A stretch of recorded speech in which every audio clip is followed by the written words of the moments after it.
歡迎大家嚟到小窮仔嘅頻道。今日係2025年11月3號星期一。以下咧就由我小窮仔同大家睇下呢則新聞啦。呢一則新聞咧嘅資料來源咧就嚟自《東方日報》嘅11月1號。咁我哋睇翻呢一個嘅標題先。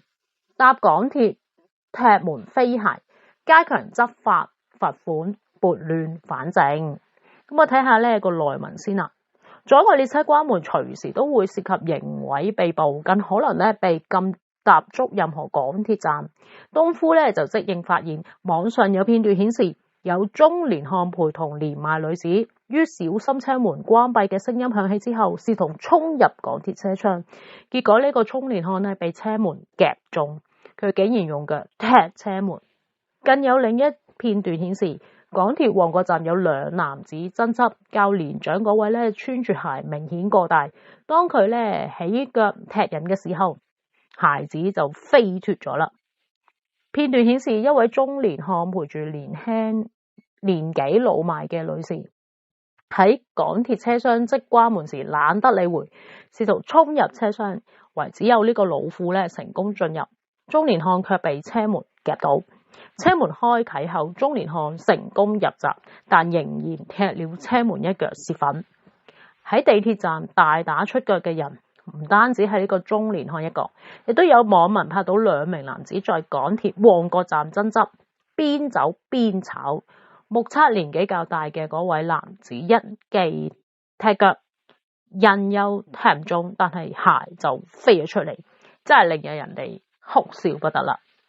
咁其實除咗不該不當地觸碰啦、使用啦、搞亂、損壞或者以其他方式干擾於鐵路處所任何部分使用嘅任何機器之外咧，而根據港鐵附例，任何人都不得在列車車門開啟關閉嘅出口進入或離開列車，亦唔可以企圖喺列車車門開始關閉之後進入或離開列車。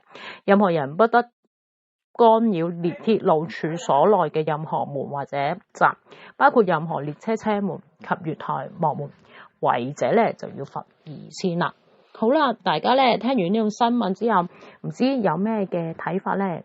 你覺得咧，當車門正在關上嘅時候，係咪應該要衝入去咧？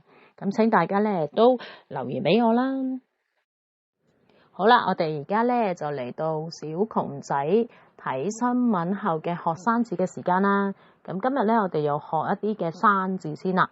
咁第一個咧就係叫做刑毀，第二個踏足，第三個試圖，第四個爭執，第五個飛脫，第六個老邁，第七個懶得理會，第八個泄憤，第九個哭笑不得，而第10個咧就係干擾啦。好啦，多謝大家咧收聽呢一段新聞，咁記得訂閱我小窮仔嘅頻道啊。咁咧多謝支持，拜拜。